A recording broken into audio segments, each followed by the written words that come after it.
예, 계속해서 우리 하나님 말씀 함께 살펴가도록 하겠습니다. 열왕기하 이제 23번째 시간으로 이번 주 오늘은 우리가 스바냐서의 역사에 대해서 함께 나눠가겠습니다. 내가 땅 위에서 모든 것을 진멸하리라, 이런 제목으로 함께 묵상하겠습니다. 자, 오늘 스바냐서, 그러니까 연대기적인 흐름으로 볼 때는 이 선지자들의 그 활동 시기로 봤을 때 지난주 살핀 그 에돔의 멸망을 예언하는 그 오바댜서보다 사실 시기적으로 보면 스바냐, 하박국, 예레미야 같은 선지자가 조금 좀 앞섰다고 볼 수 있거든요. 그러니까 남유다가 이제 우리가 지난번에 열왕기에서 살폈던 것처럼 그 망해가는 역사 속에서 이제 활동했던 선지자들이다라는 걸 알 수 있습니다. 그러니까 시기적으로는 그렇게 이제 남유다가 망하는 시기에 에돔의 멸망에 대해서 이제 같이 좀 살펴보면 같이 이제 그런 이유들을 우리가 알 수 있을 것 같아서 지금 지난주 오바댜서를 먼저 나누었고요. 오늘은 계속해서 이미 말씀을 드리는 거지만 우리가 히스기야 왕까지 살폈고 그 이후에 이제 뭐 므낫세부터 쭉 마지막까지 살폈었는데 그 역사를 중심으로 활동했던 그런 선지서에 대해서 이제 살펴가게 됩니다. 그래서 뭐 스바냐서, 또 하박국, 예레미야 이런 식으로 이제 우리가 순서를 살펴가게 될 겁니다. 자, 그래서 이제 이미 뭐 열왕기하의 마지막 부분을 우리가 이미 살폈기 때문에 어떤 왕들이 흘러갔는가를 아는데 스바냐서를 이해하기 위해서 다시 이제 우리가 유다의 역사를 좀 살펴보면서 그 마지막 역사를 살펴보면서 우리가 좀 이 역사적 배경을 좀 또 알면 이 스바냐 선지자를 통해 좀 말씀하고자 하는 그 하나님의 의도를 우리가 알 수 있다고 그랬죠. 자, 그래서 이제 히스기야 왕 이후에 우리가 살폈던 왕은 이제 남유다 최악의 왕이었죠. 므낫세가 등장을 합니다. 그래서 이 왕은 남유다의 몰락을 돌이킬 수 없는 그런 죄악을 저지르고 말죠.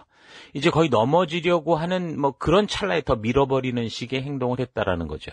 그래서 열왕기하 21장을 참고하면 그가 얼마나 이제 크게 돌이킬 수 없는 그런 죄악을 저질렀는지를 우리가 알 수 있습니다. 그래서 하나님이 주신 사명을 앞장서서 맡아야 될 왕들이, 그러니까 리더들이 나서서 이런 식으로 백성들을 잘못된, 그러니까 자기 욕심대로 이렇게 우상숭배의 길로 가게 되는 건 이게 개인의 문제가 아니라 참 국가적으로 굉장한 위험의 결과를 만들어낸다는 거죠.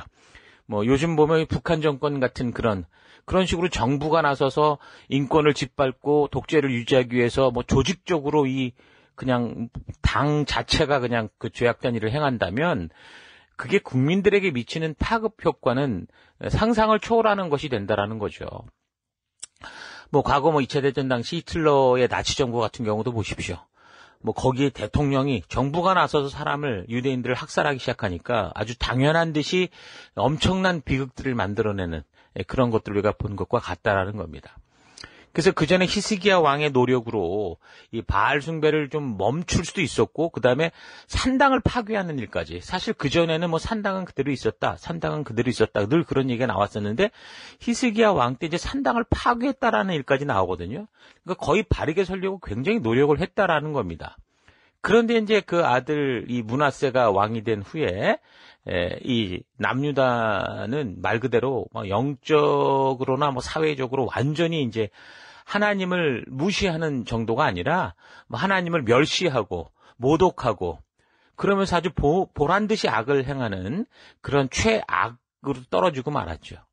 그래서 마음속에 하나님이 살아계시다는 믿음으로 무장되어야 되는 이 부름받은 이 약속 백성으로서의 그 국민정신, 그 약속 백성으로서의 이 하나님 나라 백성이라는 이 정신이 완전히 하나님은 무시해도 되는 그런 식으로 바뀌어버렸고, 더 나아가서 그 살아계신 하나님을 멸시하고 모독해도 아무렇지도 않은 것처럼 그런 부패한 국민정신으로 치닫고 말았다라는 겁니다. 그래서 므낫세 시대의 가장 큰 오류는 이 하나님의 뜻대로 서줘야 되는 그 왕, 그러니까 앞서 나가야 되는 리더들이 먼저 욕심대로 살았고 죄악을 수용하고 죄를 짓기에 아주 용감했다고 그럴까요? 아무튼 뭐 그 죄를 두려워하고 죄를 짓지 못하게 해야 되는데 오히려 앞장서서 그런 짓을 저질렀다라는 겁니다. 그래서 결국 이 죄악으로 떨어지는 이 전체적인 나라의 흐름을 막을 수 없는, 이제 마치 이 댐이 팍 터져버린 것 같은 그런 상황이 되고 말았다라는 거죠. 자, 이런 걸 보면 이제 므낫세 이 왕을 통해 보는 뭐 오늘 우리의 모습들을 좀 비교해 본다면 안타까운 것은 오늘날 우리 시대 뭐 정부, 사회, 심지어 이제 교회조차도 그런 현상들이 나타난다는 겁니다. 하나님을 무시하고 멸시하고 계신다 말은 하나 전혀 신경 쓰지 않는. 그래서 동성연애에 대한 것이 각 나라, 뭐 정부, 교회들의 현 주소를 너무 잘 보여주고 있죠. 이 하나님의 분명히 아니라 말씀하신 이것을 수용하는 자세들, 그것을 말하는 태도들을 보면 지금도 뭐 한국에서는 이 교회 그 예배 집회를 거의 뭐 강제적으로 막고 있는데, 물론 이제 우리가 뭐 바이러스를 봐서 이제 그럴 필요도 있는 건 압니다만, 근데 문제는 그 이 서울시장이신 분이 뭐 동성연애자들의 어떤 그런 그 페스티벌 같은 경우는 허락을 하고, 지금 이게 확실한 건 모르겠지만 이미 보도가 되고 있거든요. 그런 것들을 보면 이게 지금 우리 시대가 어디에 와 있는가를 분명히 알 수 있는 거죠. 그러니까 므낫세 시대 하나님께서 도저히 이 심판의 칼을 돌이킬 수 없게 했던 그런 현상들이 사실 오늘 우리 시대에 사실 너무 많이 보인다는 겁니다. 그 성도들의 삶, 교인들의 삶 속에조차 하나님의 살아계시다는 이 코람데오의 정신이 전혀 없는 걸 보죠. 하나님을 두려워하지 않고 무서워하지 않습니다. 세상은 두려움 없이 하나님의 이름을 모독하고 조롱합니다. 심지어 신자들은 교회를 다니고 하나님을 믿는다라고 하면서도 하나님의 말씀엔 관심도 없어서 하나님의 명령과 약속은 예사로 무시하고, 더 나아가서 세상과 버금가게 살아가면서 하나님의 존재를 스스로 모독하고 하나님을 멸시하는, 이제 므낫세와 같은 그런 삶을 살고 있다라는 거죠.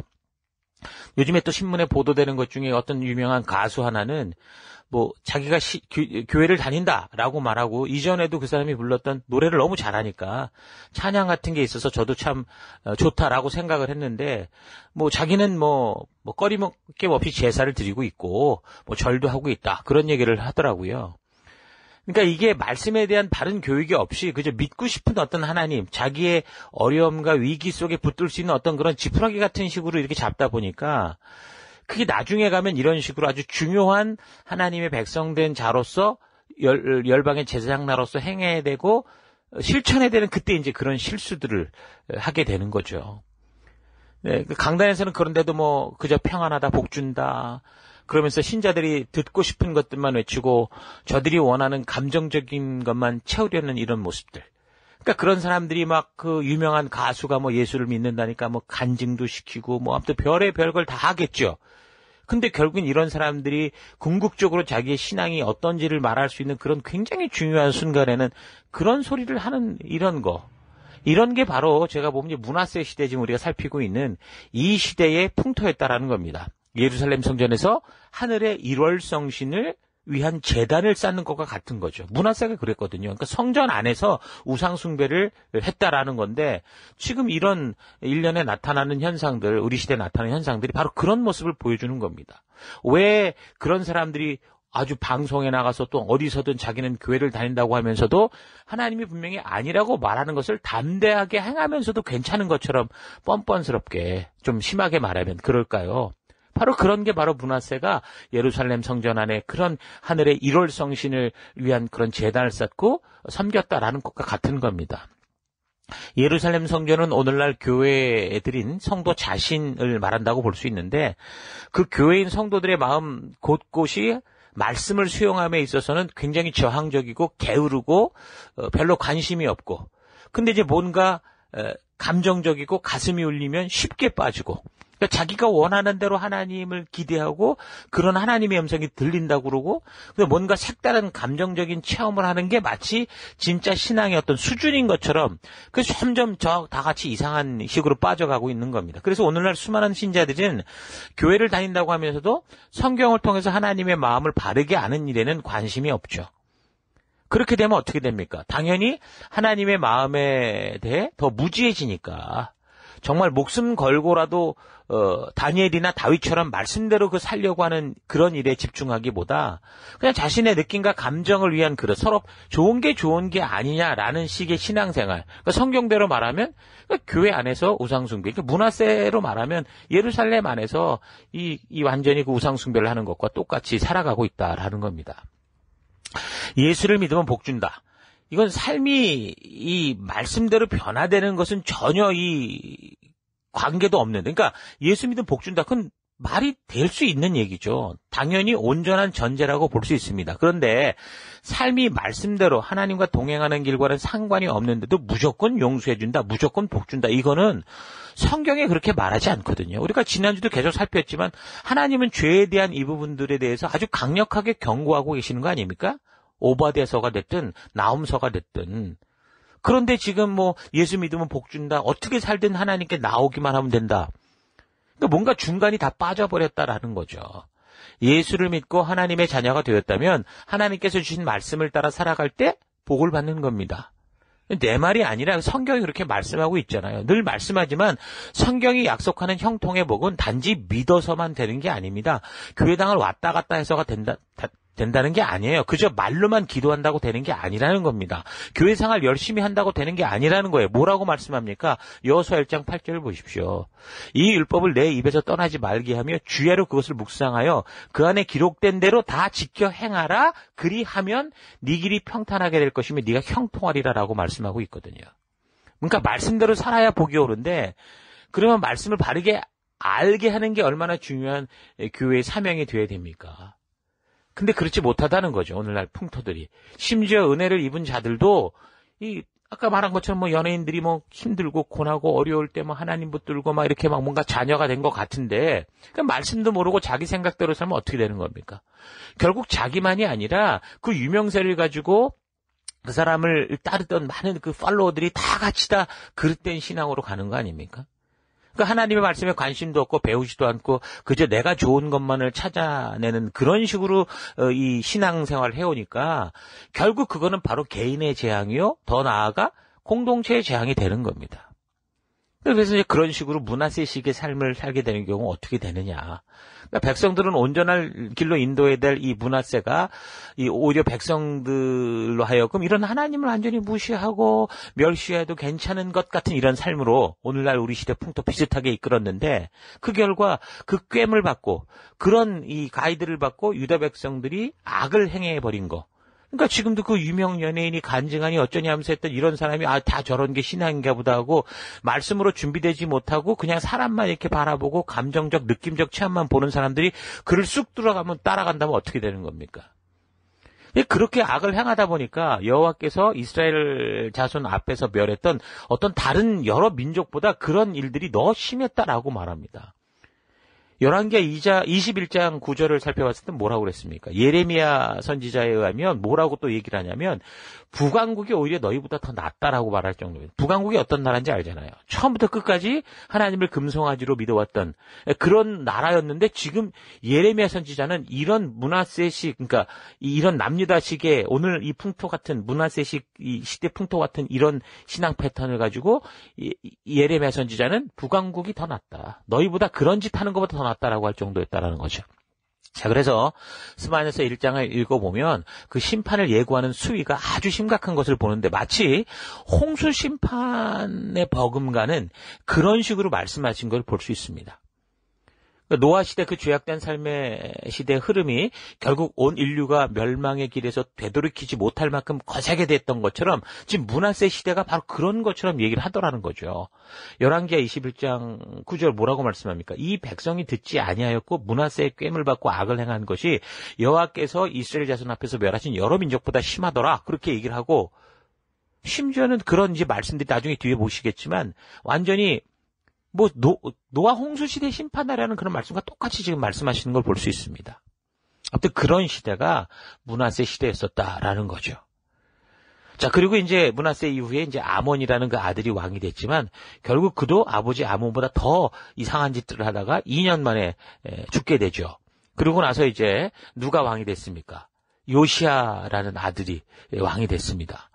그래서 이제 요시야 왕이 등장해서 사실 뭐 의외로 정말 할아버지나 아버지 뭐 다르게 굉장히 좀 하나님 보시기에 합당한, 하나님이 보실 때도 정말 이와 같은 왕이 없었다라고 말할 만큼 정말 다윗과 버금갈 수 있는 그런 온전한 삶을 살아가는 왕이 나타나죠. 그런데 결론적으로는 어떻습니까? 요시야의 이런 바른 삶도 이 남유다의 몰락을 돌이키지 못한다는 겁니다. 그 이유에 대해서는 이 므낫세, 그 할아버지 시대의 악행으로 말미암은 결과다라고 말하죠. 그러니까 므낫세 왕이 말씀대로가 아닌 욕심대로 살아갈 때 어떻게 했습니까? 백성들이 모두 그런 욕심을 따라가는 그런 죄의 물꼬가, 그러니까 댐이 터지듯이 확 터져버렸다고 그랬죠. 그래서 요시야 왕이 등장을 해서 그 댐을 막아보고자 하지만 역부족이라는 겁니다. 백성들이 그러니까 어쨌든 요시야라는 왕이 아주 강력하게 종교 개혁을 추진해 가니까 백성들이 아마 겉으로는 지금도 뭐 정부에서 뭐를 이렇게 강권적으로 하면은 할 수밖에 없잖아요. 그러니까 그렇게 뭐 우상의 제단을 헐어버리고 그랬는지는 모르지만 어땠다라는 겁니까? 이미 마음속에 터져버린 이 욕심의 물고 우상을 향한 이 집념들 이런 것들은 어땠다는 거예요? 없어지지 않았다라는 걸 알 수 있는 거죠. 그러니까 하나님께서 아무리 분노가 나셨다고 해도 백성들이 다 멸망하기까지 뭐 노를 영원히 품는 그런 하나님은 아니시라고 분명히 말씀하지 않습니까? 시편 103편 9절 항상 경책지 아니하시며 노를 영원히 품지 아니하시리로다 말씀합니다. 그러니까 아무리 므낫세가 그런 죄악된 일을 해도 어떻겠습니까? 그가 회개하고 돌이킬 때 하나님이 노를 그치고 그 다음에 그를 회복할 수 있는 기회를 주셨죠. 근데 문제는 뭡니까? 심판을 돌이키지 심판을 받을 수밖에 없는 그런 상황이 된 거. 므낫세는 회개하고 돌이켰는데도 이미 백성들은 이미 이 므낫세의 이 잘못된 행동으로 말미암아 그냥 욕심이 터져버려서 더 이상 어떻게 그거를 뭐 므낫세 자신은 돌이킬 수 있지만 남을 어떻게 할 수는 없잖아요. 그런 상태가 됐다라는 겁니다. 그래서 모세로부터 시작되는 이 하나님의 약속과 명령에 우리는 이게 정말 잘 귀 기울여야 되고 반드시 그 말씀 가운데 우리가 나아가야 됩니다. 그래서 이미 그 처음에 그런 약속을 하실 때 그렇게 말씀하셨잖아요. 모세로부터 시작되는 그 약속에 신명기를 통해서 신명기 28장에 특히 그런 말씀이 나오고 레위기 26장에도 그런 말씀이 있다고 그랬죠. 너희가 명령과 규례를 지키면 이렇게 될 것이고 그렇지 않으면 이렇게 될 거다 이런. 그래서 가나안 땅에 영원히 거하게 하시겠다고 약속을 하셨다고 해도 다윗의 선한 삶을 통해서 예루살렘 성전에 당신이 영원히 거하시겠다고 약속을 해도 그 예루살렘 성전에서 1월 성신을 섬기는 시기에 이 우상숭배의 죄가 끊임없이 반복되면 어떻게 한다는 겁니까? 그 예루살렘 성전을 돌 위에 돌 하나도 남기지 않고 다 파괴하시겠다. 그게 하나님이십니다. 그러니까 하나님이 한번 말했으면 지켜야죠. 그게 하나님이 말씀하신 약속이 뭐 무조건 한번 말했으니까 끝까지 무슨 상황에서도 간다. 그런 게 아닙니다. 하나님의 약속에는 분명히 시내산 약속으로부터 보면 지킬 때와 지키지 않을 때를 전제로 두고 하는 말씀을 우리가 알 수 있습니다. 이거 하나님을 오해하지 마십시오. 사람이 죄를 지으면 하나님께서 뭐 그저 웃으시면서 용서하는 게 아니라 자기의 아들 예수 그리스도의 목숨을 주어서라도 피눈물을 흘리시면서 그 피값으로 이 죄를 용서해 주시는 분이십니다.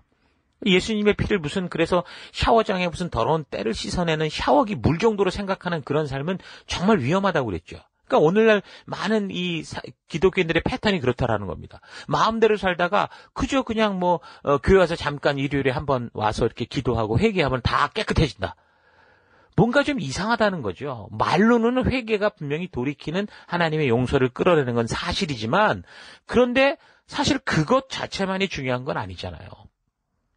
우리가 지금 이 시대 풍토가 그렇다라는 겁니다. 그래서 므낫세 왕의 시대 또 지금을 살아가는 우리 시대가 너무 똑같이 하나님의 말씀 예수 그리스도의 피를 그저 목욕탕에 가서 그냥 샤워기 들고 죄의 때를 비누 닦아내듯이 그런 목욕탕물 정도만 취급하는 이런 경우가 너무 많은데 이게 참 두려운 일이라는 거죠. 자, 이런 시대가 이제 결국 이제 우리가 살펴봤던 것처럼 므낫세 그다음에 그 아들로 이어지는 이 요시야 왕까지 이렇게 볼 때 이런 역사적 배경 속에 스바냐 선지자가 활동을 하는 거죠. 그래서 스바냐서를 살피기 전 잠시 이제 역사적 필요한 관련된 왕들에 대한 행적을 우리가 보았는데 요시야 왕 이전에 므낫세 시절에 이런 시대적 배경과 하나님께서 어떤 원리로 일하시는지를 우리가 잘 파악을 해야 그래야 스바냐서를 비롯한 이제 하박국서 그리고 예레미야서를 통해서 하나님이 정말 저렇게까지 토로하실까라는 그 심정 우리가 발견할 수 있는 겁니다. 또한 우리가 살아가는 이 시대의 현장과 역사적인 그 시대 상황과 우리가 잘 이렇게 연결이 돼야 비교가 돼야 그 시대를 잘 알아야, 그래야 그 시대에 어떤 일이 있었던지를 알아야 오늘 우리 시대를 바르게 볼 수 있다라는 거죠. 그래야 우리가 이 시대를 살아가면서 그 어떻게 하나님의 뜻 가운데 우리가 온전히 걸어갈 것인가를 깨닫게 되는 겁니다. 그래서 우리가 자꾸 말씀드리지만 성경은 어떤 한 구절, 한 부분만 뽑아서 읽어서 될 일이 아니라 우리가 자꾸 역사적 전체적인 걸 파악할 수 있도록 그렇게 해야, 그래야 우리가 마음대로 왜곡되게 풀어버리고 어떤 한 사람의 인생 전체를 보지 못하고 한 부분만 보고 그렇게 우리가 오해하는 일들이 없이 바른 하나님의 말씀을 알아갈 수 있는 겁니다. 요즘 계속해서 우리가 지금 역사를 살피다 보니까 강단에서 말씀만 드리는 게 뭐 보복하신다, 뭐 진멸한다, 멸절시키겠다는 경고들을 우리가 자주 듣게 되는데, 이런 얘기를 뭐 듣기만 하면 사실 좀 부정적이고 싫죠. 그런데 역사적인 이 연대기적인 성경 배경을 우리가 그래서 이걸 알고 보니까 이건 피해갈 수 없는 얘기고, 이건 우리가 듣고 또 들어야 되는 정말 중요한, 이 시대에 살아가는 우리에게 정말 중요한 그런 말씀들 아닙니까? 그래서 우리가 이 역사적인 이 배경을 좀 모르면 자꾸 왜 설교 때마다 부정적이냐 이런 의심에 빠질 수도 있습니다. 그렇게 하지 마시고 우리가 이 말씀을 통해서 지금 우리가 살피는 이 시기, 지금 남유다의 이 마지막 멸망의 시기가 그냥 그런가 보다가 아니라 홍수 이후에, 홍수 심판 이후에 다시 홍수 심판을 부를 만한 금의 가장 어두운 시기, 그러니까 약속의 백성들이 이제 마지막으로 다 계속 끝까지 존재하느냐 없어지냐 하는 굉장히 중요한 시기를 살피고 있는 겁니다. 아브라함을 택하시고 그 백성들이 완전히 죽을 뻔한 이집트에서 구원해서 시내산에서 열방의 거룩한 제사장 나라로 세운 이후에 가장 최악의 순간을 지금 살피고 있다라는 겁니다. 이미 택함을 받은 백성 12지파 중에 이 10개 지파가 어떻게 됐어요? 불순종으로 말미암아 멸망당했잖아요. 이제 남은 유다의 2개 지파가 남았는데 이 백성들마저 지금 몰락의 길로 가고 있는 거 아닙니까? 그래서 이런 시기는 굉장히 심각한 시기거든요. 그래서 우리가 그런 역사적인 배경을 살피니까 자꾸 그 망하고 패망하고 심판하고 이런 좀 어떤 이 계곡의 깊고 어두운 부분을 볼 수밖에 없는 겁니다. 자, 그래서 어쨌든 므낫세가 55년 동안 나라를 그 죄악의 구렁텅이로 빠뜨려 버리게 한 후에 그의 아들 아몬도 2년 동안 그런 똑같은 짓을 하고 살다가 죽고 살해당하고, 그리고 이제 그의 아들 요시아가 왕이 돼서 통치하는 이 시기에 누가 활동을 하는 겁니까? 바로 우리가 오늘 살피는 스바냐 선지자가 활동을 하는 겁니다. 자, 이런 배경을 두고 이제 말씀을 우리가 좀 살펴보면, 아몬의 아들 유다왕 요시아의 시대 1절입니다. 스바냐에게 임한 여호와의 말씀이라. 스바냐는 히스기야의 현손이요 아마리아의 증손이요 그다랴의 손자요 구시의 아들이었더라. 스바냐는 히스기야 왕의 4대 손입니다. 왕족인 거죠. 살펴보면 지금 분명히 그게 나오죠. 스바냐는 요시아 왕 초기에 이제 활약을 한 것으로 보이죠. 2절, 여호와께서 이르시되 내가 땅 위에서 모든 것을 진멸하리라. 내가 사람과 짐승을 진멸하고 공중의 새와 바다의 고기와 거치게 하는 것과 악인들을 아울러 진멸할 것이라. 내가 사람을 땅 위에서 멸절하리라. 나 여호와의 말이니라. 조금 전에 아까 말했던 것처럼 스바냐 선지자를 통해 외치는 하나님의 심판의 수위, 그러니까 진멸하겠다는 어떤 즉 상태가 어느 정도냐면 하나님께서 홍수 심판 때 하셨던 말씀을 지금 하시고 계시는 거라니까요. 창세기 6장 5절 보십시오. 여호와께서 사람의 죄악이 세상의 가득함과 그의 마음으로 생각하는 모든 계획이 항상 악할 분임을 보시고 땅 위에 사람 지으셨음을 한탄하사 마음에 근심하시고 7절 이르시되 내가 창조한 사람을 내가 지면에서 쓸어버리되 사람으로부터 가축과 기른 것과 공중의 새까지 다 그리하리니 내가 이거 지은 것을 후회하기 때문이다라고 말씀하잖아요. 3절, 지금 우리가 읽었던 스바냐 1장 3절도 보십시오. 내가 사람과 짐승을 진멸하고 공중의 새와 바다의 고기와 거치게 하는 것과 악인들을 아울러 진멸하겠다. 그러니까 지금 이 오바댜서를 말하는 것과 창세기에서의 심판을 말하는 것에 조금 다른 점은 이 오바댜서에서는 악인들을 아울러 진멸하겠다라는 거였고, 뭐 크게 보면 창세기도 전부 다 진멸하겠다고 했으니까 다 악인이었다는 건 똑같긴 하죠, 사실. 그나마 지금 시대엔 조금 남은 자들이 있었다라는 것을 아마 염두에 두고 이런 말씀을 하신 게 아닌가 봅니다. 그러니까 하나님의 이런 무서운 심판의 경고가 있는 이유가 뭡니까? 하나님 앞에 바르게 섰던 요시아를 향한 이런 하나님의 그 요시아가 아니라 므낫세로 말미암아 완전히 악해진 이스라엘 백성들이 어떻게 됐다라는 거예요. 끝까지 죄를 반복하고 욕심을 떠나지 않았기 때문이다라는 겁니다. 아까 말한 것처럼 그 죄의 물꼬를 완전히 터뜨린 건 문하세인데 문하세 자신은 돌이켜서서 그나마 다른 기회를 받았는지 모르지만 그렇지 못한 수많은 사람들은 전부 죄악으로 계속 쓸려가고 있었다라는 겁니다. 참 안타까운 거죠. 그래서 1장 4절 내가 유다와 예루살렘의 모든 주민들 위해 손을 펴서 남아있는 바알을 그곳에서 멸절하며 그마림, 이거 우상의 이름입니다. 그마림이란 이름과 및 그 제사장들을 아울러 멸절하며 지금 예루살렘 얘기를 하는데 지금 우상의 제사장을 멸절하겠다고 그러죠. 5절 또 지붕에서 하늘의 뭇 별에게 경배하는 자들과 경배하며 여호와께 맹세하면서 말감을 가리켜 아니 하나님께 맹세를 하면서 말감이라는 다른 우상을 가리켜서 맹세하는 자들.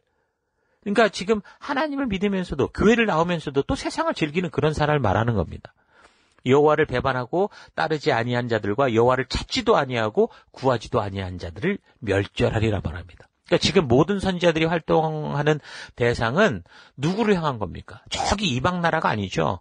바로 믿는 백성들, 약속된 백성들, 언약한 백성들을 향해 열방의 제사장 나라여 하나님의 거룩한 백성으로 살기로 언약한 이 백성들을 향해 선지자들이 외친다는 걸 우리가 주목해야 됩니다.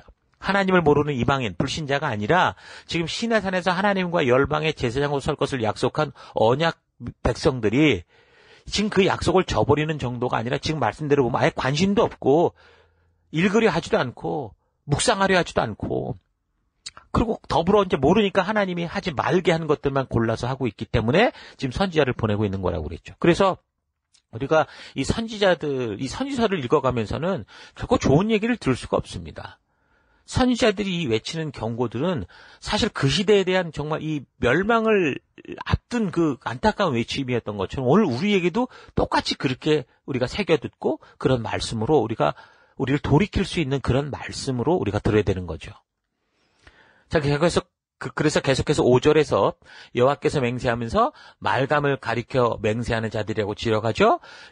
6절에서는 여호와를 배반하고 따르지 않은 자들, 찾지도 않고 구하지도 않은 자들이라고 지적을 하는 겁니다. 그래서 이런 사람들의 특징이 뭐라는 겁니까? 하나님의 은혜로 말미암아 살아오는 자신의 그런 상태를 잊어버린다라는 겁니다. 내가 오늘날 이렇게 건강하게 서 있을 수 있는 이 삶들이 하나님의 은혜의 결과라는 걸 기억하지 못한다는 거죠.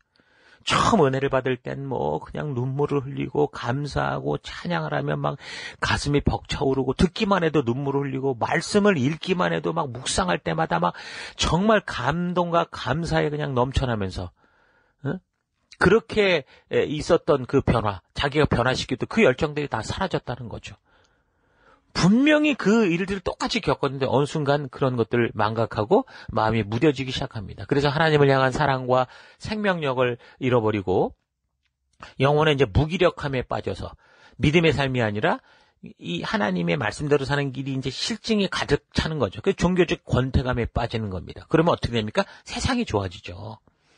그래서 사명에 대한 열정도 있고 그냥 교회를 그냥 왔다 갔다 하는 어떤 시계의 시계추 같이 그렇게 그냥 교회에 그냥 의자만 대피고 가는 그런 식의 삶이 됩니다.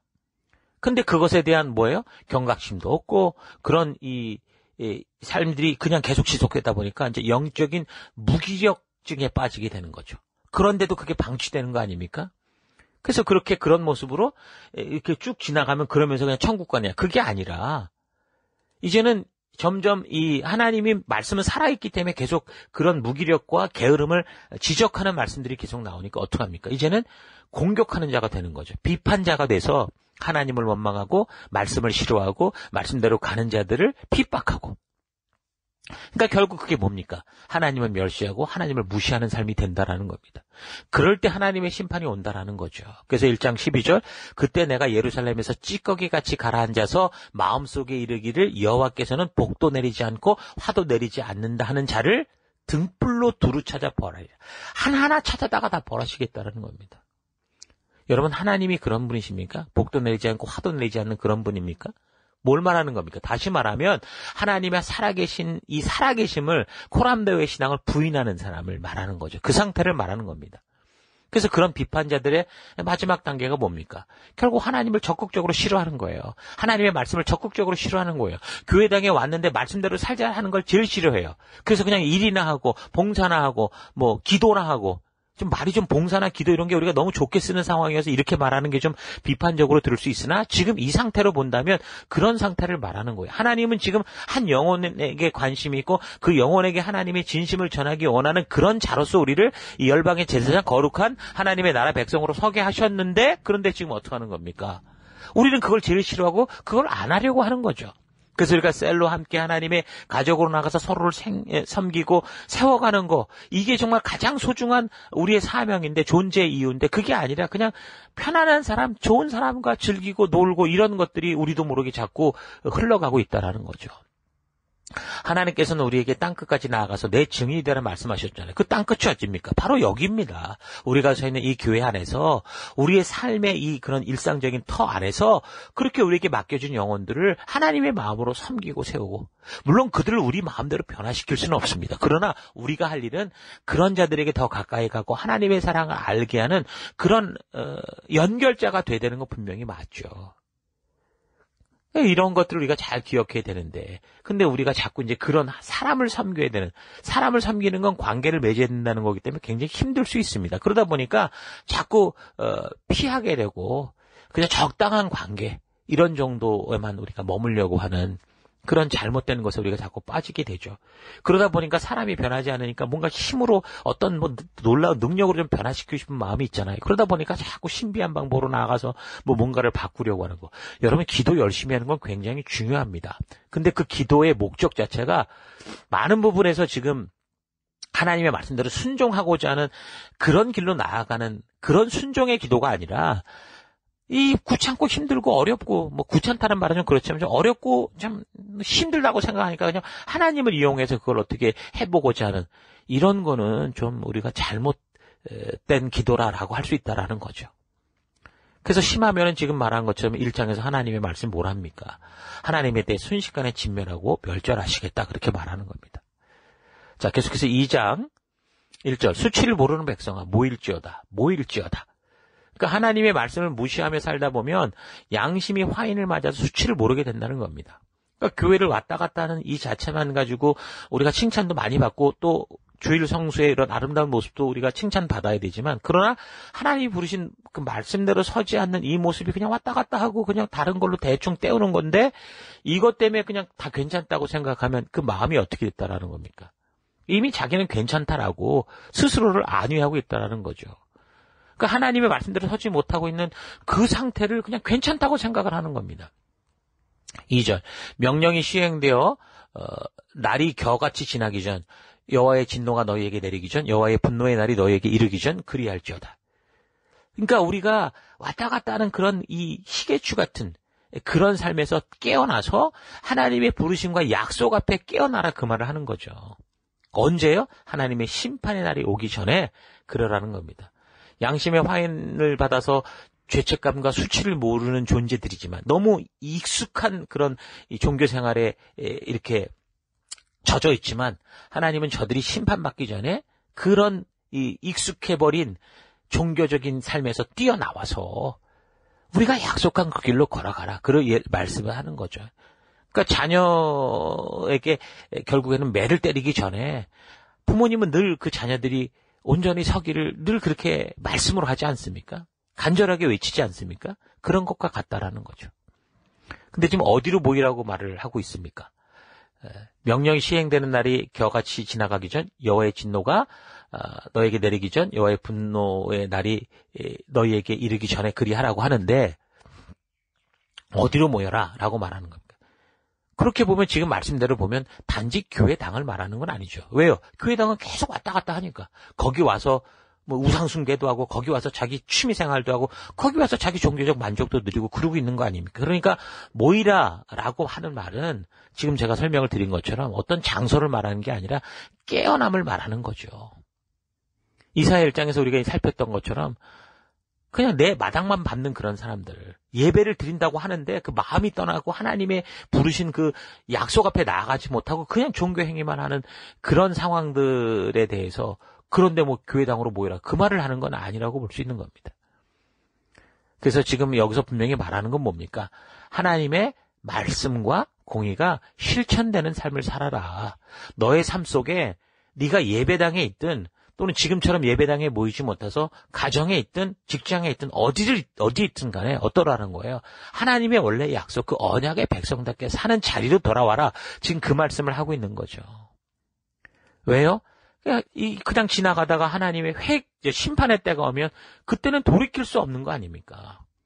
그 하나님의 심판의 때라는 게 종말론적인 완전히 이 세상이 망하는 때가 될 수도 있지만 지금처럼 뭐 바이러스 때문에 교통사고 때문에 뭐 때문에 순식간에 죽는 그 죽음의 그 순간도 될 수 있다고 그랬죠.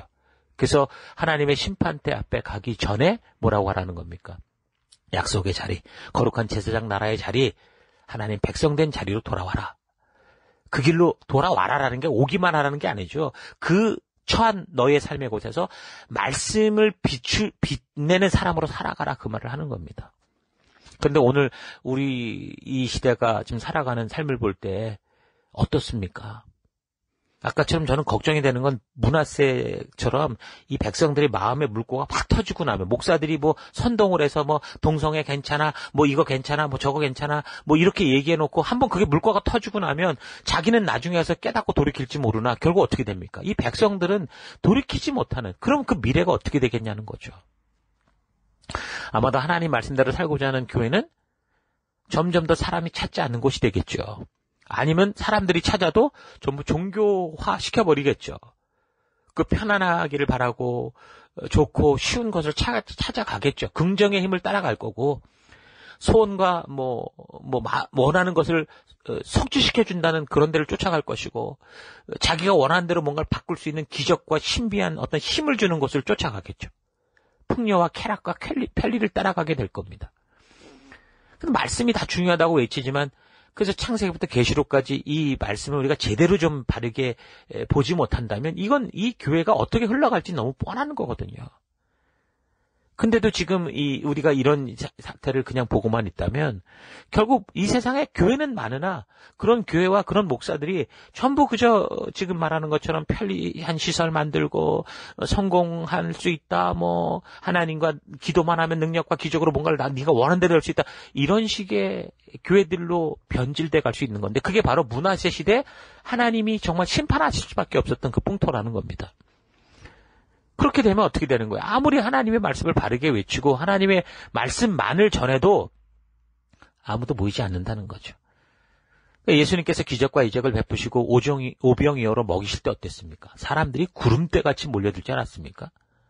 근데 정작 이제 모인 사람들에게 정말 하나님이 예수님께서 이 땅에 오셔서 전해야 되는 말씀, 하셔야 될 일을 딱 말씀하니까 어떡합니까? 전부 다 떠나갔다라는 거예요. 인자의 피를 마시지 않으면 너희 속에 생명이 없다. 인자의 살을 먹지 않고서 너에게 생명이 없다 그러니까 요한복음 6장 53절에 그렇게 말씀하셨거든요. 66절에 그때부터 그의 제자 중에서 많은 사람이 떠나가고 다시 그와 함께 다니지 아니하더라. 다시는 그와 함께 다니지 않았다.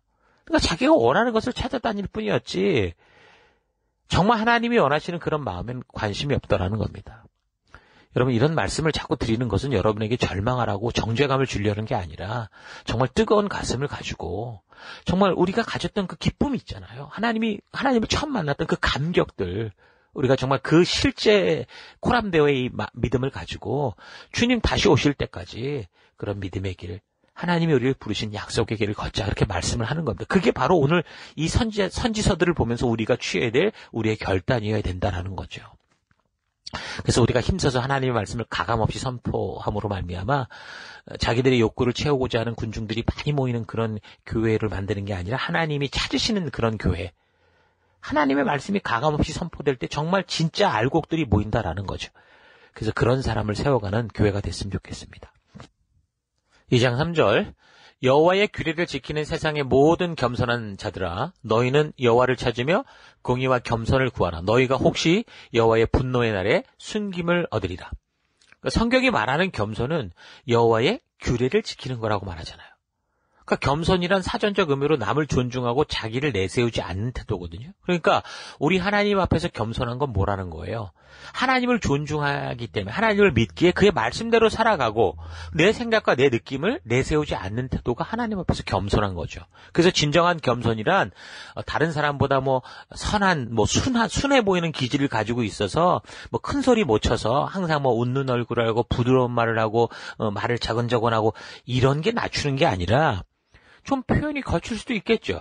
근데 그 중심에 하나님을 경외하며 그래서 그의 삶이 하나님의 약속과 명령을 따라 하나님의 언약을 따라 자기를 변화시키고 그 말씀대로 살아가는 것. 그게 진정한 겸손한 성도의 모습이라는 겁니다. 아무리 부드럽게 표현하고 아름답고 뭐 선하게 생겨도 천사처럼 생겨도 하나님의 말씀대로 변화되어 가지 않는 그런 사람들은 극히 교만한 사람이고 천사처럼 생겨도 하나님의 말씀대로 따라가지 않으면 그게 바로 사탄이 될 수 있다는 겁니다. 그래서 교만의 극치는 여호와의 규례, 하나님과의 약속과 명령을 멸시하고 무시하고 외면하고 싫어하고 그렇게 살아가는 걸 말하는 겁니다. 무시라는 게 뭡니까? 하나님의 존재를 외면하는 거고 멸시가 뭡니까? 하나님의 말씀을 알면서도 눈을 뜨고도 그렇게 그냥 뻔히 보면서도 자기 마음대로 사는 거. 그 멸시 아닙니까? 부모님이 하지 말라고 하는데 부모님이 보고 있는데 거기서 하지 말라는 짓을 한다. 이거 멸시 아닙니까? 그러니까 하나님의 말씀, 그 규례와 약속에 관심을 가지지 않는 게 하나님을 무시하는 거고, 그 말씀을 들으면서도 전혀 그 말씀대로 변화되지 않고 자기 마음대로 계속 고집하는 삶이 하나님을 멸시하는 삶이라는 겁니다. 여러분, 이런 사실 우리가 잘 기억해야 됩니다. 성도로서. 정말 우리는 하나님을 언제라도 무시하고 멸시하는 삶을 살 수 있다는 거. 지금도 하나님의 말씀을 읽는 적도 없고 묵상도 대충 하고 하지도 않고 이런 거 참 심각한 겁니다. 그래서 성경이 말씀해 주시는 교회와 성도의 삶을 방관자처럼 사는 거. 그게 뭡니까? 바로 교만한 모습이다라는 겁니다. 그래서 우리는 교회에 속해야 되고, 그래서 교회를 통해 주신 하나님의 명령과 규례를 함께 힘써 지켜가는, 그래서 교회가 우리가 모였을 때 하나 되는 모습이 바로 거기 있는 겁니다. 그래서 교회가 함께 우리가 하고자 하는 일에 우리가 힘써 하나 돼야지. 그렇지 않고 자꾸 뭔가가 불평과 불만과 이래도 안 되고 저래도 된다고 결국은 하는 사람까지 힘을 빠지게 하는 그런 모습. 아까 말한 것처럼 이미 내가 하나님과의 그런 관계를 잊어버렸고 그다음에 망각에 빠져서 지금 하나님을 무시하는 상태, 문화세 시대의 상태에 와 있다라는 거 우리가 잘 기억하고 우리가 힘써서 지금도 이렇게 우리가 어쩔 수 없는 상황에서 이렇게 온라인으로 다 같이 예배를 드릴 때 힘써 지켜야죠. 여러분 각자 집에서 혼자든 이걸 해내려고 하는 그런 이 자세와 태도를 가져야지 그저 그냥 우리끼리 있으니까 대충 하자 이런 식으로 하지도 않고 한 것처럼 이런 것들은 큰 문제라는 겁니다. 그래서 우리가 좀 더 힘을 써서 이런 것들에서 비록 보이지 않지만 열심히 하고 또 교회 말씀 우리 사이트에 말씀도 좀 서로 올리고 서로 공유하고 또 인터넷 온라인으로 같이 이런 말씀들을 셀들끼리 공유하고 이런 것들이 그게 바로 우리가 방관자의 삶이 아니라 바로 하나님의 뜻대로 살아가는 그런 삶이라는 거죠. 그럴 때 하나님이 어떻게 보호하시는가? 2장 3절 너희가 혹시 여호와의 분노의 날에 순김을 얻으리라. 그러니까 하나님은 하나님의 말씀을 믿고 그 말씀대로 살아가는 자를 어떤 상황과 환경 속에서도 보호하시고 이끄시겠다라는 겁니다. 요시야 왕처럼 결국 그는 하나님의 뜻대로 살고 열심히 하다가도 그냥 죽었어요. 근데 그냥 죽은 게 아니죠. 그 하나님의 말씀대로 끝까지 순종하다 죽은 거 아닙니까? 그럴 때 뭐라고 합니까? 하나님이 일찍 그를 데리고 가시는 거다. 이제 그 땅에서 고통받지 않고 그가 어떻게 해요? 하나님의 뜻 안에서 안식을 얻게 하기 위함이다. 이사야서 통해서 우리가 살폈잖아요. 57장 1, 2절에 분명히 그렇게 말씀하셨잖아요. 그러니까 의로운 사람을 빼내시는 거예요. 심판의 칼을 드시기 위해서 먼저 의로운 사람을 빼내시는 거죠. 이게 어디에 나온 줄 아십니까? 계시록에도 나옵니다. 하나님이 먼저 하나님의 심판의 칼을 쏟아내기 전에 그 의로운 사람들을 다 뽑아내십니다. 그래서 하나님이 안전한 장소로 옮기고 나서 이제 그 다음에 심판과 분노의 분노를 쏟아시는 그 얘기가 이사야서에 계시록이 나오죠. 그게 바로 이사야서의 57장에 나오는 이 말씀을 좀 더 구체화되고 말세의 어떤 모습이라고 보여준 모습이라고 볼 수 있습니다. 그래서 그런 사람들을 하나님께서 분명히 분노의 날에 숨겨주신다라는 거죠.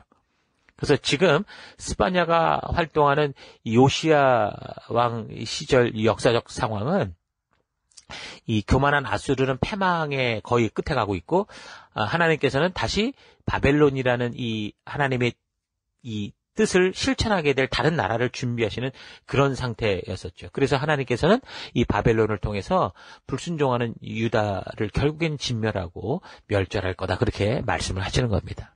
그때 하나님은 무조건 심판하는 게 아니라 어떻게 하신다고요? 사람을 보낸다고 그랬잖아요. 그래서 하박국, 스바냐, 예레미야 많은 선지자를 통해서 이 하나님의 말씀이 어디인가를 찾고 구하고 들어보려고 모여드는 그런 사람들을 먼저 찾으시는 겁니다. 그 소수의 무리를 찾아서 하나님께서는 분노의 잔으로부터 숨겨주시려고 하시는 거죠. 그래서 선지자들은 하나님의 심판이 임박했음을 알고 어찌해서든 그 심판을 피하게 하려고 안타까운 그 심정으로 외치는데 지금 백성들이 거의 안 듣는 겁니다. 다음에 우리 예레미야서를 살펴볼 때도 알겠지만 예레미야가 40년을 넘게 울면서 그렇게 외치고 또 외쳐도 예루살렘 이 끝에서 저 끝까지 한 사람도 귀를 기울였던 사람이 없었다라고 심하게 이렇게 표현을 하거든요. 예레미야 5장 1절. 너희는 예루살렘 거리로 빨리 다니며 그 넓은 거리에서 찾아보고 알라. 너희가 만일 정의를 행하며 진리를 구하는 자를 한 사람이라도 찾으면 내가 이 성읍을 용서하리라. 그러니까 하나님의 뜻을 보여야 될 사람들이 다 자기 편한 대로 살아버렸다라는 것이고, 이제 아무도 하나님의 돌이키라는 말씀에 귀 기울이지 않는 상태가 됐다라는 거예요. 그런데도 예루살렘 성전은 여전했다라는 거죠. 뭡니까? 종교적 생활에 가득 찼다라는 겁니다. 그래서 결국 다 멸망하게 되는데, 그래도 끝까지 믿음으로 살던 남은 자들을 하나님이 보호하신다라는 겁니다. 그럼 모든 나라가 파멸되고 망하는 과정에서 어떻게 이런 남은 자들을 보호하고 숨겨주시는가? 그것은 바로 광분하는 바벨론에게 잡히게 해서 저들의 도시 안으로 데리고 가서 오히려 그 사자 굴로 데려간다 그 말이죠. 이 바벨론의 포로로 잡혀간 사람들은 어디로 끌려가냐면 바벨론으로 끌려가니까 오히려 그 안에서 더 안전, 거긴 전쟁이 있는 데가 아니잖아요. 그래서 하나님께서 바벨론이라는 사자를 보내서 온 천지 만물을 다 심판하실 때 그 이미 잡혀간 사람들 바벨론에 갖다 옮겨 놓으시는 거죠. 옮겨 놓으시니까 오히려 그냥 바깥 모든 세계는 지금 전쟁에 막 전부 이 바벨론의 공포에 다 쓰러져 가는데 그들은 거기서 오히려 보호받고 있는 남은 자를 숨겨주시는 그런 모습을 볼 수 있습니다. 그래서 우리가 아는 것처럼 이제 살필 것처럼 포로 후에 뭐 예루살렘 땅에서 누가 했더라 그런 게 없어요. 오히려 포로로 잡혀갔던 사람들이 거기서 오히려 이 예루살렘 회복하는 그런 회복으로 나오지 예루살렘 안에서 누가 이렇게 했더라 그런 말씀이 없다니까요. 그러니까 결국 뭐라는 거예요? 하나님께서는 그 백성들을 분명히 보호하는 장소로서 하나님이 먼저 남은 자들을 하나님이 모으시고 또 그 안에서 하나님이 또 일을 이루어 가시는 걸 우리가 분명히 볼 수 있는 거죠. 그게 바로 이 바벨론 포로의 모습이기도 하고 아까 말한 계시록의 그 모습이기도 하고 그런 모습들이 성경 곳곳에 나오죠. 예루살렘에서 처음에 성령의 임재로 말미암아 그 복음이 전파되다가 나중에 교회가 너무 예루살렘에 모여 있으니까 한번 핍박이 나가지고서 한번 싹 다 흩어지잖아요. 스데반 죽는 그런 계기를 통해서. 그러고 나서 얼마 있다가 어떻게 됐어요? 완전히 예루살렘이 로마에 의해서 완전히 패망되고 말았습니다. 그러니까 이미 다 떠나고 그때는 뭐 종교박해로 도망치는 것 같았으나 세계 곳곳으로 떠나간 사람들은 복음을 들고 간 사람들 살았고 예루살렘에 끝까지 남은 사람들은 다 죽은 거죠. 이런 원리들 우리가 이 성경 지금 지금 우리가 살피는 이 역사를 통해 봐도 이제 예수님 시대의 그런 모습들 그다음에 계시록 시대의 모습들 우리가 충분히 볼 수 있게 되는 거죠. 이해가 되는 거죠. 그래서 우리가 이런 부분들 잘 기억하시면서 이 역사들을 차분히 잘 살펴봤으면 좋겠습니다.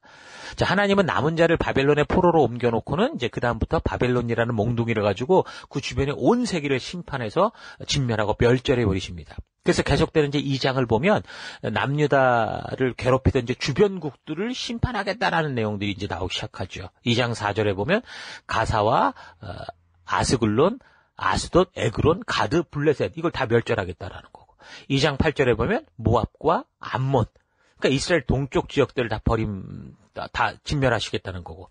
12절에는 남쪽 이집트, 구스, 거기 이디오피아까지 다 망하고, 결국 13절에는 북쪽으로는 아수르, 그러니까 니누에가 이미 망하는 그런 얘기를 하고, 그 세상의 모든 나라가, 그래서 결국 바벨론으로 말미암아 하나님의 이 심판의 칼로 말미암아 다 진멸당하고 멸절당하고 망해버린다. 그 얘기를 좀 하게 되는 겁니다. 그리고 이제 불순종하는 이 남쪽 유다 백성들, 이 백성들의 결국에는 심판이 임하는 그 이야기를 하고 있는 거죠. 그래서 하나님은 그 백성들이 돌아오기를 참으로 기다리시는 겁니다. 그러나 저들은 꾸준히 악을 행하고 하나님께 나아갈 마음이 전혀 없었죠. 3장 7절. 내가 이르기를 너는 오직 나를 경외하고 교훈을 받으라. 그리하면 내가 형벌을 내리기로 정하기는 하였지만 너의 거처가 끊어지지 아니하리라 하였으나 그들이 부지런히 그들의 모든 행위를 더럽게 하였느니라. 결국은 말씀드린 것처럼 하나님이 화가 나가지고 이들을 죽인 게 아니라 이들이 끝까지 죽음의 길로 갔다라는 거예요. 하나님이 그렇게 돌아오라 외쳐도 그들은 하나님을 외면하고 무시하고 멸시하면서 그 길로 갔다라는 거죠. 어디서요? 예루살렘이라는 성전 안에서. 이건 우리가 정말 잘 기억해야 되는 겁니다. 여러분과 저는 약속의 백성들입니다. 하나님을 믿음으로 그를 경외하고 그의 말씀대로 살기 위해 변화된 사람들이라는 거예요. 그 십자가는 무슨 귀에 귀걸이, 목에 목걸이, 장식품이 아닙니다. 우리의 삶에 변하고 우리의 이 개벽하는 거예요, 개벽. 천지가 개벽하듯이 나의 삶의 과거와 예수를 알고 하나님을 아는 오늘부터의 나의 삶은 완전히 바뀌어지는 개혁이라는 거예요. 혁명이라는 겁니다. 그런 자리로 부름받은 게 성도예요. 여러분 그런 부르심의 이유를 알고 계십니까? 한 교회 속에서 주님이 주신 사명을 함께 읽어가지 않고 내 생각과 내가 느끼는 대로 신앙생활을 하고 있는 여러분 이런 이 패턴들 여러분 빨리 버리셔야 됩니다. 아무 생각 없이 그냥 목사를 따라라, 리더를 따라 그 말이 아니에요. 하나님을 따르라고요. 하나님 신이 말씀의 기준을 붙들고 우리가 함께 모두가 다 리더가 돼서 부모가 돼서 그렇게 나아가야 된다라는 겁니다. 그 순종의 자리에 서야 되는 겁니다. 그래서 이 죽어가는 세상이 어둡기 때문에 우리를 보내셨다고 그랬잖아요. 그래서 이 어둠 속에 유일한 희망은 빛인데 그 빛이 바로 성도인 여러분과 저라는 거죠. 그래서 우리는 교회만 왔다 갔다 하는 우리의 종교 생활을 누리는 사람들이 아니라 삶의 보냄을 받은 곳에서 어떤 상황과 환경을 만나더라도 그 안에서 하나님이 빛이 되는 거. 그게 뭐예요? 하나님 말씀대로 그 가치대로 살아가는 거죠. 그래서 여러분들은 정말 하나님의 유일한 소망인 거예요. 이 땅에. 여러분 이런 사실 잊지 마시고 여러분의 가정에서, 여러분의 사업터에서, 여러분의 직장에서, 여러분의 학업의 현장에서, 친구 관계 속에서 정말 여러분만이 유일한 빛이다. 자랑하라는 게 아니라 정말 길을 밝혀야 되는 그런 존재다라는 사실을 잊지 마시고 그런 참된 성도의 길을 걷는 여러분과 제가 됐으면 좋겠습니다. 자, 계속되는 3장을 보면 하나님께서는 끝까지 하나님의 말씀대로 순종하는 사람들을 통해서 계속되는 하나님의 나라를 이어가시는 것을 볼 수 있습니다. 3장 14절 시온에 따라 노래할지어다. 이스라엘아 기쁘게 부를지어다. 예루살렘 따라 전심으로 기뻐하며 즐거워할지어다. 여호와께서 너에게 형벌을 제거하였고 너의 원수를 쫓아냈으며 이스라엘 왕 여호와가 너의 가운데 계시니 네가 다시는 화를 당할까 두려워하지 아니할 것이라. 그날에 사람이 예루살렘에 이르기를 두려워하지 말라. 시온아 너의 손을 늘어뜨리지 말라. 너의 하나님 여호와가 너의 가운데 계시니 그는 구원을 베푸실 전능자시라. 그가 너로 말미암아 기쁨을 이기지 못하시고 너를 잠잠히 사랑하시고 너로 말미암아 즐거이 부리며 기뻐하시리라. 여러분 이건 아주 익숙한 구절 아닙니까? 그러니까 우리가 즐겨 부리는 이 찬양의 가사, 그때 바벨론의 포로로 잡혀간 백성들을 향한 하나님의 보호를 알게 하는, 하나님은 변치 않았다라는 이 약속을 주시는, 남은 자들에게 주시는 약속인 거죠. 그래서 끝까지 하나님의 약속을 믿고 믿음으로 살아가려고 발버둥치는 그 사람들을 하나님이 반드시 책임져 주시겠다라는 그 약속이 우리가 부르는 이 찬양입니다. 너의 하나님 여호와가 너의 가운데 계시니 그는 구원을 베푸실 전능자시라. 이 찬양 아시죠? 여러분 그래서 이 찬양을 부를 때 그냥 이 찬양 자체의 가사만 갖고 기뻐할 게 아니라 내가 정말 이 땅에서 하나님의 말씀대로 살아가기 위해 애쓰고 수고하고 눈물을 흘리지만 변해가지 않는 세상 속에 정말 두렵고 힘들고 어려울 때 이 찬양을, 이 말씀을 기억하시면서 여러분 정말 다시 하나님의 그 변치 않는 그 약속을 마음속에 새기고 힘내서 소망을 향해, 부르심을 향해 가는 여러분과 제가 됐으면 좋겠습니다. 자, 스바냐를 통한 이 예언은 역사적으로 남유다가 이제 바벨론의 포로로 잡히기 전, BC 586년 이후 이제 70년이 지나 결국 성취되죠. 하나님이 결국은 이들을 회복시키지 않습니까? 다니엘과 같이 비록 포로로 잡혀갔다고 하나 하나님의 안전한 곳으로 옮겼다고 할 수 있는 그 사람. 근데 그곳에서 하나님을 원망한 게 아니라 다니엘이 뜻을 정하여 하나님의 뜻대로 살았잖아요. 그러니까 또 남은 자가 되니까 이들을 통해서 다시 하나님의 백성들, 하나님의 나라를 회복하는 그런 일을 하시는 것. 여러분 잊지 마시고 여러분도 이런 이 세대의 풍토 속에 소망 잃지 말고 우리에게 다가오는 어떤 상황과 환경이 다가오더라도 정말 오직 믿음, 오직 말씀 따라 살아가는 여러분과 제가 됐으면 좋겠습니다. 하나님의 말씀은 1.1획도 땅에 떨어지지 않을 것이고 그 약속을 지키는 백성들을 하나님께서 반드시 지키신다. 이 스바냐서를 통해서 다시 한 번 더 확신하고 죄에 대한 심판과 의인에 대한 구원에 대해서, 은혜에 대해서 좀 확고한 믿음을 붙들고 나아가는 여러분과 제가 됐으면 좋겠습니다. 이제 계속해서 이 바이러스 때문에 여러 가지로 좀 통제당하고 있는 이런 현실 속에서 여러분 서로 어쨌든 우리가 지켜야 될 것들 잘 지켜가시면서 서로 감염이나 이런 거 없이 이 사회가 빨리 복구될 수 있도록 함께 힘을 모아주시고 또 더불어서 이 말씀을 통해 오늘 우리가 처한 이 환경과 어려움 속에서 우리 어떻게 살아갈 것인가 잊지 않고 그 말씀과 그 약속을 따라 걷는 여러분과 제가 될 수 있기를 주의 이름으로 축원합니다. 잠시 묵상하며 기도하겠습니다. 하나님의 심판의 날은 이미 시작됐습니다. 하나님의 보호 아래로 들어갈 것인지 하나님의 심판의 자리로 떨어질 것인지 이 시대 사람들은 마치 홍수 심판을 받던 그런 시대처럼 사사 시대처럼 지금 어떡합니까? 각자 자기 생각이 옳은 대로 살아가는데 그 생각은 항상 악해서 지금 어떤 겁니까? 하나님의 심판의 자리가 하나님의 그 마지막 날이 급속하게 다가오고 있는 거죠. 그래서 지금 이런 바이러스 때문에 세계가 지금 멈춰서는 걸 보면서 일부 어떤 사람도 과격하게 나가서 지금 하나님의 마지막 때가 왔다 이렇게 하는 분들도 계십니다. 물론 계시록을 볼 때 그런 상황은 지금 아닌 건 알지만 그러나 우리는 분명히 이런 일들을 통해서 하나님이 우리를 왜 부르셨는가, 우리가 그동안 어떻게 살아왔는가를 분명히 깊이 묵상해야 되는 건 사실입니다. 지금처럼 우리가 모이고자 해도 모일 수 없는 그런 상황.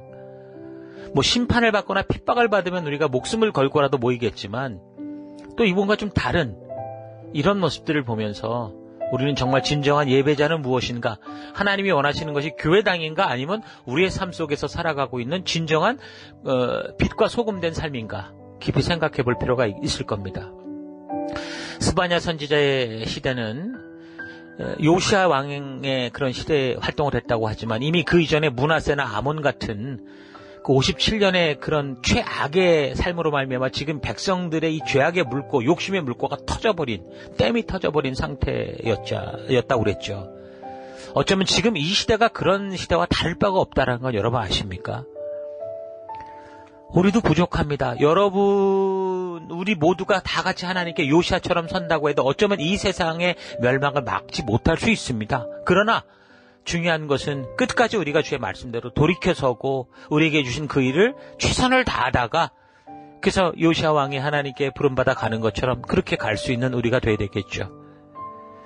이 세상에 전부 은혜로 시작을 했다가 심판으로 가는 백성들의 그 이유가 뭡니까? 가장 먼저 하나님의 말씀을 모르고 또 소홀히 여긴 것 때문 아닙니까? 하나님 은혜를 망각했기 때문이죠. 말씀을 통해 하나님의 진심을 알고자 하는 열정이 식어 있는데도 관심이 없고 그냥 무기력정에 이렇게 살다가 어느 순간에 그 하나님의 말씀을 대적하고 하나님의 교회를 대적하고 하나님의 교회를 변질시키는 그런 삶들이 자연스러운 그런 것 때문이라는 거죠. 우리 잊지 마십시다. 스바냐를 통해 다시 한번 그런 하나님의 안타까운 마음을 기억하시고 주님 부르신 그 믿음의 길로 걷기 원합니다. 하나님, 이 어려운 시대 속에 하나님 끝없이 어두워져가는 세상 속에 하나님 빛을 잃지 않는 내가 되기 원합니다. 그런 결단이 있기를 바랍니다. 이 시간 잠시 기도할 때 하나님께서 세워주신 거룩하고 축복된 삶을 하나님 이 기회를 욕심으로 말미암아 무너뜨린 자가 아니라 바르게 온전히 지키고 이루어가는 내가 되기 원합니다. 하나님의 이름에 모욕을 당하고 말씀이 무시되고 멸시되는 이 시대 속에서 하나님 나로 말미암아 주의 말씀을 소중히 여기고 주님이 살아계심을 인정하는 코람도의 믿음으로 살기 원합니다. 하나님께서 인도하시는 그 길 따라 가기 원합니다. 하나님 변치 않는 마음으로 갈 때 주께서 말씀하시는 것처럼 구원을 베푸실 전능자께서 나에게 기쁨을 이기지 못하게 하시는 축복과 놀라운 능력을 주심을 믿습니다. 이 한 주간 그런 믿음 가운데 승리하는 그런 한 주가 되길 원합니다. 하나님 함께 하옵소서. 우리 잠시 묵상하며 기도하겠습니다.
하나님께서 세워주신 거룩하고 축복된 이 기회, 이 삶을 나의 욕심으로 말미암아 하나님 다 망가뜨리고 하나님 주님이 심판할 수밖에 없는 그런 기회로 몰락시키는 게 아니라 주님 나를 부르신 거룩한 제사장으로서 하나님 나라 백성으로서 살아가는 내가 되기 원합니다. 나도 모르는 사이에 내 삶 속에 하나님의 말씀을 무시하고 멸시하는 그런 삶이 있었던 것을 회개합니다. 하나님 다시 한번 이 오바댜 스바냐서를 통해서 하나님 우리에게 말씀하시고자 했던 하나님의 그 진심을 우리가 온전히 알고 하나님의 말씀이 내 삶의 기준이 되고 살아가야 될 이유가 될 수 있는 그런 삶으로 나아가기 원합니다. 영혼의 실증과 게으름, 무기력한 이 삶에 있는 것을 그냥 방치하는 그런 인생 되지 않게 하시고 하나님께서 우리가 예배당에 모일 때 단지 그냥 왔다 갔다 하는 공간이 아니라 나를 그냥 위로하고 나를 속이는 공간이 아니라 주의 말씀대로 서고자 하는 결단의 공간, 내가 정말 혁명을 일으키듯 어제의 나와 오늘의 나가 바뀌어지는 그런 모임으로 우리가 예배로 모이고 셀로 모이고 함께 나아가기 원합니다. 하나님 지금 바이러스와 여러 가지로 인해서 지금 고립된 이런 세상 속에서 오늘 우리가 얼마나 큰 은혜 가운데 살아왔는가를 잊지 않고 다시 한번 되돌이켜 주님의 그 부르심에 합당한 이 어두울수록 더 빛을 내는 하나님의 거룩한 빛된 삶으로 나아갈 수 있도록 인도하여 주옵소서. 이 한 주간 또 주님께서 그렇게 인도하시고 이끄실 것을 감사드리고 예수님 이름으로 기도했습니다.